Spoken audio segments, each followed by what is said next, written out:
Fangirl is a web series and podcast created by Temple of Geek. At the core of the project is the importance of telling the stories of women who have found inspiration, growth, and power through fandom. My name is Jenna Wren, and I'm the host of the Portrait of a Fangirl podcast, and today I have the pleasure of talking with voice actor Kayleigh McKee. How are you, Kayleigh? Hi, I'm doing great today. I hope you're doing good. Oh, I can't complain. I'm very happy to be talking with you today. I'm very happy to be here. Thank you so much. I'm very excited. Can you please just introduce yourself and tell our audience a little bit about yourself? Yeah, so I'm Kayleigh McKee. I am a voice actor. You may know me as Yuta in Jujutsu Kaisen, Pina in Beastars, Testament in Guilty Gear Strive, Varden Dawngrasp in Hearthstone, Kiku in One Piece, and many other things. Yes, you're everywhere these days, right? I don't know about everywhere, but I'm very, very grateful for what I get to do. I'm also an artist and writer. I'm a queer woman. I'm trans and sapphic. So, yeah. Hello. Yes, it's great to have this representation, and that's really what we wanted to bring out with this idea of the podcast, was that there are women of all different walks of life who have different experiences in fandom, and I think it's great to have a unique perspective. Yeah, absolutely. I think it's really important. And, as much as I don't focus on it too hard, but I try to be the best representation for the queer community and for women that I can. The number of, especially trans folks, but queer women in general that I could look at when I was younger and be like, it's okay to be how I am. It was basically zero. So I really want that to change. And I try to leave more space behind me than I take up moving forward. So there are a lot of misconceptions about what a fangirl is or isn't. And when people hear the terms, a lot of times it's taken in a negative connotation. What is your experience with being a fangirl, and what does it mean to you? My experience with being a fangirl is, for a while, it did feel a little stigmatized. The sort of over enthusiastic nature of being unapologetically like fangirly.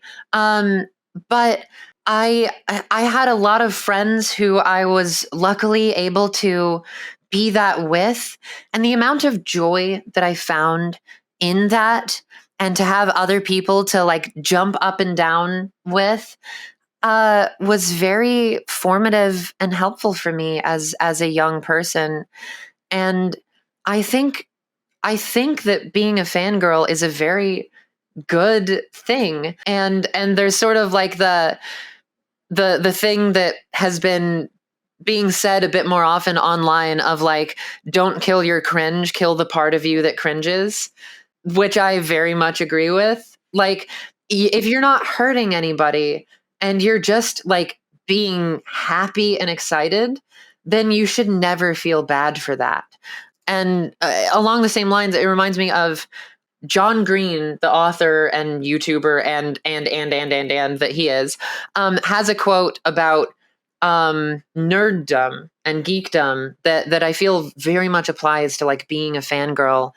And it's that he said, nerds like us are allowed to be unironically enthusiastic about stuff, allowed to love stuff, jump up and down in your chair, can't control yourself, love it.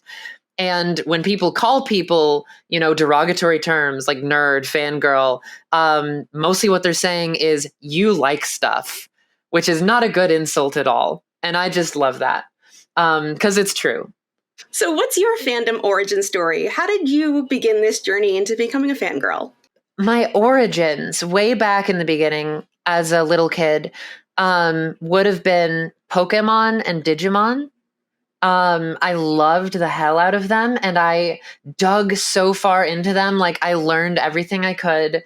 I bought cards, games, VHS tapes. I begged like my mom's friends, because we didn't have cable for a long time. I would beg them to record them on VHS, like off of cable, and give them to my mom. And I'm very grateful that they did that.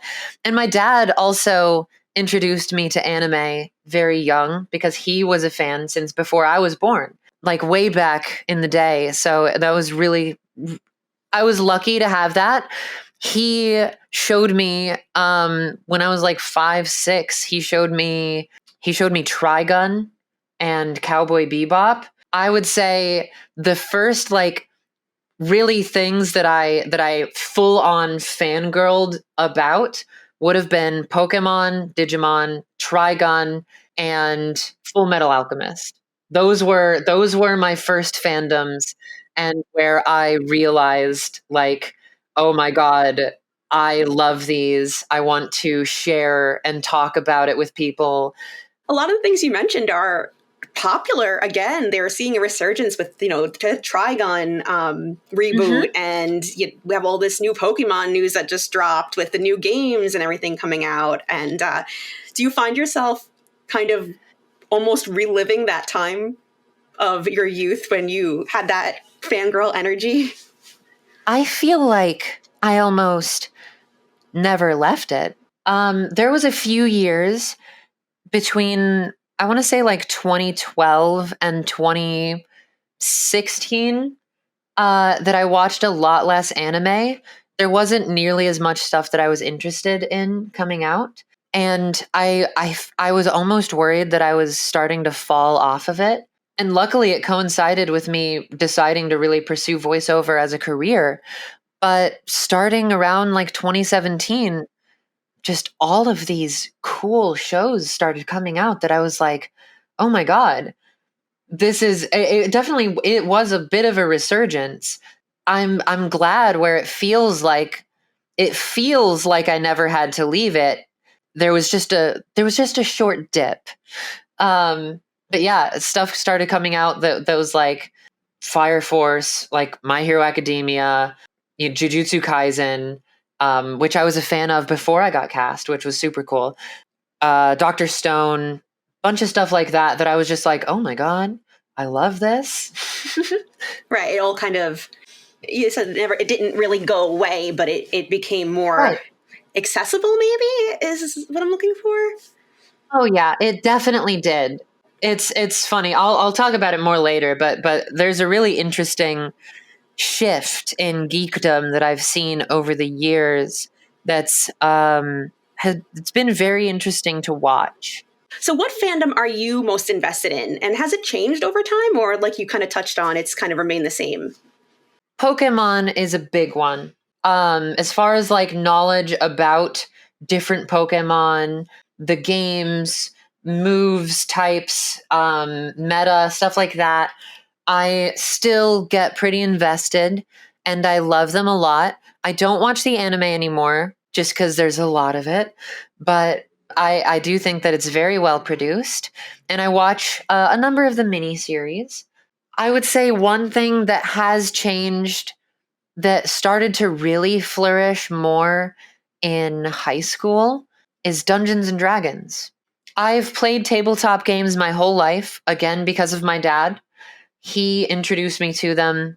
He probably was showing me tabletop stuff before I could even form memories. So it's always been a part of my life.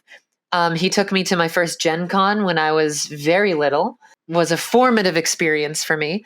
But as time has gone on, I really specifically got into D&D.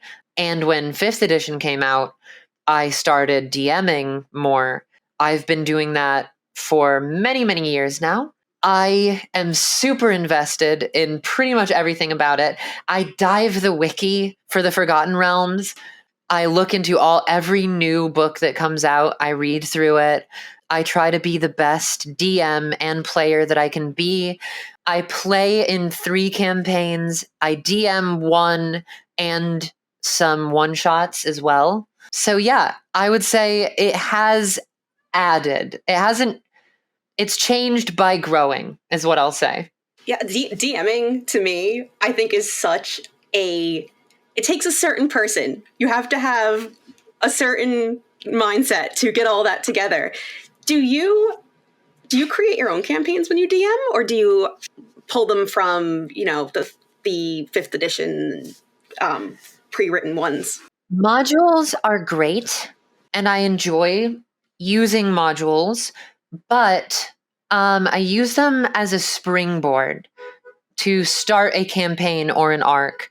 People who are solely like module based DMs, I have actually so much respect for them because it takes so much memorization and organization to properly make a module as immersive as it should be, as it deserves to be. It takes so much work and so much memorization.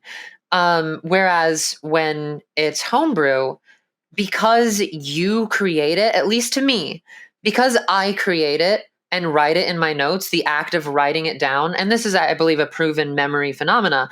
Because of the act of writing it down, it makes it a lot easier for me to remember stuff that I create from my own brain.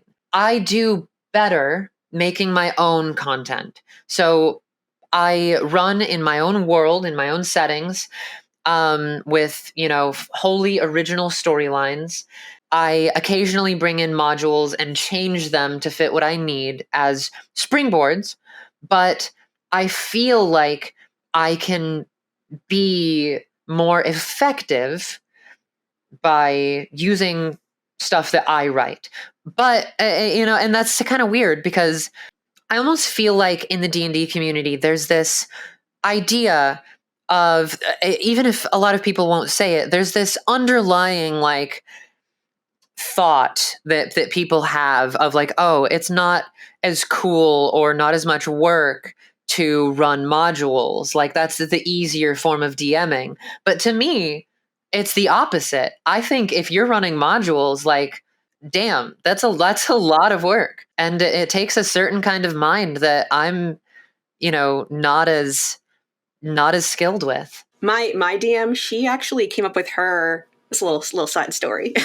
She came up with the campaign we play, and I only played one campaign. She wrote a story, was writing a book, a fantasy book, and then said, I'm going to turn this into a campaign. And we've been playing it for 3 years now straight. And I think that's really, really cool to take something you create and turn it into something others can enjoy in a different format, a different medium. And really cool of her to open up that world and idea to, sometimes when a world is your like brain baby, it's hard to let other people dictate parts of it. But D&D is collaborative by nature, and so it's I think it's very fun and liberating to come up with a world and then let other people steer it. Definitely takes a bit of ego death to let that happen if it was something you already were making something with, like if you were already writing a book in that world. But I think it's so rewarding and so fun to let that happen and to create a world that is a setting. You've set the table, and then to let other people serve the meals. What are you geeking out about now, and what should we know about? If one thing that you guys should look out for is, as far as what I'm geeking out about right now, is that Doctor Who will finally be accessible easily in the United States again come this fall, with not only Tennant coming back, not only Russell T Davies coming back, but Ncuti Gatwa as the new Doctor is phenomenal and looks amazing. I'm very excited to watch that. I am the only one of my friends that still keeps up with Doctor Who. I was the first of my friends to get into Doctor Who. And I'm so excited for it to come to Disney Plus, because I want to see Doctor Who become a fangirl fandom again. Me too. I'm so with you. It was one of my first fandoms as well, and I'm completely with you. Have you gone to the convention in February in LA, the Gallifrey one? I haven't. I really should. Yeah, I went this year actually for the first. I didn't even know about it until I made friends in California, and a lot of them were involved with Temple of Geek, and they're like, "You got to come for Galley." They're telling me last summer. And I went this year, and it was so fun. And as a fan, Yeah, you have to go. Oh man, I should really go this February because it's probably going to be popping. Jodie Whittaker was there last year, and I saw her from a distance, which was super cool. When did you first get into Doctor Who? Did you start with the reboot? I did. I started with the 2000s reboot. I was in junior high, I think, and I started watching Eccleston right toward the end of his before Tennant came in, and then I went back and watched the rest of it later, and I loved it, and I loved it enough that I went and watched a lot of classic. Since then, I've just been like super into it. It's really cool, and it's a really fun fandom to be a part of because you have such a range in ages, and I think that's really awesome. So thanks a lot to the internet, geekdom has become way more destigmatized and a part of popular culture. We kind of touched on this a little bit, but how do you think fandom becoming more prevalent in pop culture has changed the way people who are geeks, fangirls, are seen? So this is what I kind of wanted to dig into that I was referencing earlier. I've noticed something very interesting throughout the span of my life about geekdom and about fandom. For a while, it was stigmatized. It was you're a nerd. When I was in grade school, I was made fun of for liking Yu-Gi-Oh, for liking Pokemon, for liking what have you. But I then I was taken to Comic-Con and Gen Con, and I realized like, oh my God, this is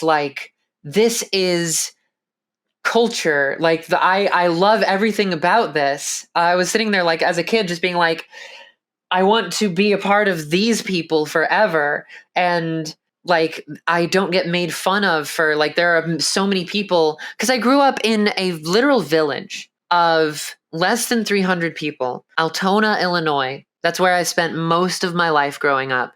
Little village near Galesburg. I didn't get to see a lot of other people that liked stuff that I liked. I was super lucky to have a dad who would take me, sometimes to his tabletop nights and then would sit me out in the living room where my uncle, he had this old projector TV and he like it like clasped out, came down and had these big 3 like RGB spotlight nodes that projected onto a screen. This huge rack, sound system, DVD player, VHS, all of that stuff. Super cool. And he had just shelves of anime and cartoons that I would watch, or I would play like PS1 or Sega with the kid of another one of my dad's friends in the group. Her name is Belle. I luckily got to at least have Belle in my life and like my dad and his friends showing me that it was okay to like this stuff. But like in my day to day at school or whatever, I was made fun of all the time. So it was really cool to go to those conventions and to see that and to feel like it was okay. And then as I aged, sorry, very roundabout to get here. As I aged, the internet allowed so many more of us to connect. My first really big place that happened was when I played World of Warcraft. I was able to join guilds and talk to other people about geeky stuff. And, people were able to find these communities and not feel so alone as more people adopted the internet, as more people adopted video gaming, because video games were kind of the new toys for kids for a while. We aged and were able to form these communities and realize that you don't have to give up these things that you like, and that you can that things like this can be made for adults.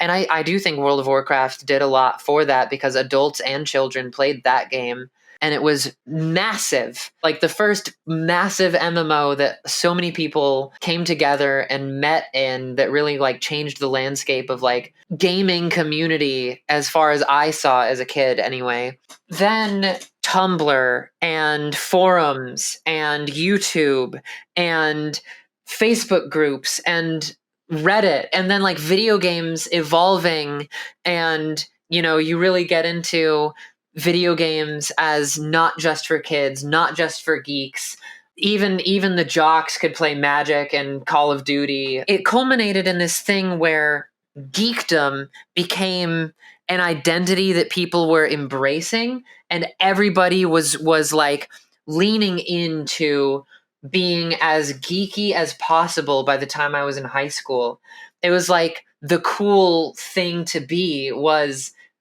a geek. And it was very interesting how much people like leaned in and just boomed overzealously about it.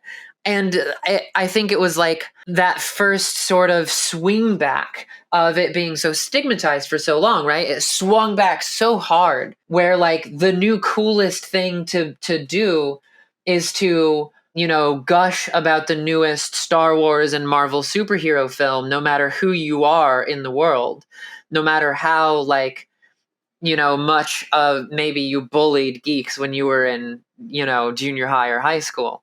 It became this thing where like you were identifying full on as a geek and making everything about like you are a nerd. And then the interesting thing I've noticed that I was trying to get to through that whole story is that people don't have to scream I'm a geek anymore. Since about 2015, 2016, I would say 2016, it started to sort of equalize, right? It was like had been mainstream long enough that now I almost feel like it's expected that everyone has some fandom. It's what people will dig up in like 1,000 years and be like, oh, this was their culture. This was like, it's called pop culture because it's the popular culture. And especially recently, it's been so nice to see that it doesn't have to be corporate media. So many independent games and shows and animations and novels and comics have blown up and just become part of like everybody's heard of it type stuff. And this is all because of the interconnected world, the shrunken geography of the internet. So I'm very sorry for rambling for like a half hour. Please don't be sorry. This is what I want to hear. I went through those phases as well of like, especially as a professional, I'm just part of the cultural engine, right? That's what I'm doing as a career is I'm just a small piece of, you know, this generation of connectivity, of fandom, of fiction, and the enjoyment of storytelling and the art of storytelling being able to become one of the most important things in our society again, as it has been throughout all of history. But I think that took a dip for a while, at least in Western culture, because of industrialization and capitalism. So, speaking of professionalism, I wanted to discuss what it means to be a fangirl in a professional setting. Sometimes as professionals, we really do downplay that geeky side or how passionate you are about something. Because, like, leading into what you just had said, you are expected almost to be that professional person. So we don't always show the things that we love for fear of being looked at as just a fangirl. Is that something you've ever come across? It's definitely something that I've had in my mind. You know, it's trying to find the line between being professional and making sure you're there to do your job and get it done, and being, you know, unabashedly in love with what you're doing and super excited about it. But you know, the more and more I do it, the more I realize that at this point in the game, every single one of us doing this, except the execs at the top, are fans. The director, the engineer, the writer, myself, we are all fans. So I have realized that gushing about this work that we're doing is never a bad thing. As long as you can do the work and work collaboratively and consider everybody's time. The first part of most sessions I have is just talking about the cool stuff that we've been enjoying lately, or geeking out about the thing we're literally there to do. I will say, when I was cast in Adventure Time Fiona and Cake, in those sessions, I dropped knowledge, and like they could tell clearly I knew all of this lore and like knew this world, but I never geeked out too hard about it because I didn't want to be seen as unprofessional. But when I was told that I got cast in it, my agent called me and he was like, "Hey, what are you doing?" And I'm like, "I'm driving. You're on my car speaker." And he said, "Okay, you should probably pull over." And then he told me, and I was shaking so bad and like squealing, like full like fangirl squealing. I was like, "Oh my god." My audition, I had actually improv'd some lore references to like show them that I knew everything about this world, and they cast me. And so I shouldn't have been as afraid as I was, because like I've talked to Adam Muto, the executive producer, about it now, and like how much I love this world and how much it means to me. But like I was still so scared about like seeming like just a fangirl who didn't belong there because I wasn't professional. But I really think that it would have been okay for me to share more of my love of this show with them. But I know that love has come out in my work. So I'm so excited for people to see it at the end of the month. Right. It makes it even more special because you're such a fan yourself that it's not Yeah, just another job. It's not just you're doing your 9 to 5 kind of thing. absolutely. I feel like the reason that it's hard to kind of almost grasp that you can love something that you're doing so much is because there's this expectation that you're not gonna like your job, but you're gonna do it anyway. I think finding a job that brings you joy is almost something you weren't expecting, Yeah, no, my whole life I knew I'm either going to get a job in making cartoons and video games, or I'm going to die starving. Like I knew that from when I was a kid. And so I'm so grateful that I get to do that. But it's very much something that's like, with how industrialized and how mechanized our world is, more and more that frees up people to take jobs in creative spheres.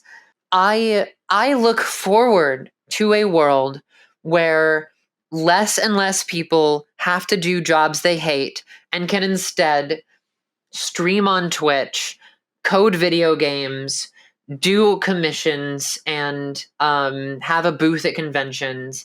The more and more people can have creative jobs that are a part of expressing the human condition and experience and imagination and storytelling, the better the world will be. It is very cool. And it's cool to see more and more people making their careers in creative arts. So like you said, you are a fan of many things. And you mentioned before that you were a fan of Jujutsu Kaisen before you even got cast. How do you blend your fandom side and your professional side? It's a very interesting question. I try to exist as both simultaneously, and I try to show them, especially, now after a while, realizing that that's okay. I was never somebody who like too much was commenting all the time or making theory videos or writing fanfics. I've always been a very internal consumer of these things, enjoyer of entertainment. I talk about things the most with other fans in person. So, like at conventions, is really where I show the most of my fanness, by going up and like just talking to people about their cosplays, talking to people at their booths, enjoying the things that I see, going to panels.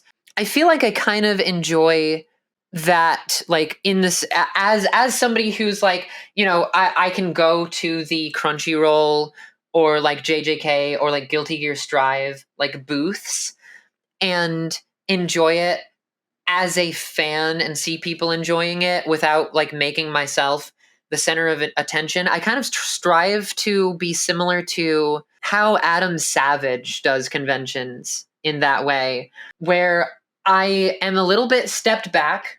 I'm not like throwing myself fully in there because I want to let the people who already, like, I get to do this every day. The people who have paid $300 just for a ticket to be here, this is their time, right? So I give them that space. And then online, I've always been a bit more of a lurker. I watch videos, I read threads, I read forum threads, I read theories, and then I talk about those with my friends. So really my behavior in that hasn't changed that much. I just see what other people doing. And now I have the added layer of like, sometimes I will comment with knowledge that I have as an expert in what's happening to give people information they're wondering about, stuff that I am allowed to, based on NDA. And I can help add to conversations that way. I feel like more than I could before, honestly, as just a fan. So it hasn't changed that much, but I give more space when I can to the fans, and I add more because I have new perspectives. Right. So you're taking a little bit of your fandom side and your professional side and kind of blending them together. Right. Do you have any pro tips for people looking to work in the industry that they're big fans of? I'll do a do and a don't. Do take your love and excitement and enjoyment of all of this and use it as fuel to hone your skill and hone your craft, to become somebody that can be a part of making this as a second breath. It isn't a thing where people are going to just like bring you in and teach you how to do this just because you love this thing so much and you can recite the wiki. Use that love as fuel so that you can show them your skills. You want to be skilled enough where they look at your portfolio, your demo, the work you've done, your CV, and have the thought, you want them to have the thought, this person should already be working for us. That's how I got my agency. That's how I've gotten cast in a few things. You want them to basically look at your stuff and be like, they're already on the team. Like, I don't even know why they're showing me this. That I talked to them at the water cooler yesterday. Like, you want to use your love and your fandom to become somebody who is skilled enough and is professional enough that you simply slot in. And a don't that I would say is in the same vein, be a fangirl, but don't flip out and get like too wobbly-kneed and starstruck when you get in the booth for the first time, when you meet, the voice actor that you've looked up to for years. You want to respect them enough to see that they are part of the same team that you are. Well, Kayleigh, I think that really wraps us up for today. Again, thank you so much for agreeing to talk to me. I really appreciate it.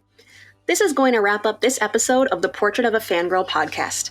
We want to thank our guest, Kayleigh McKee, and everyone who tuned in today.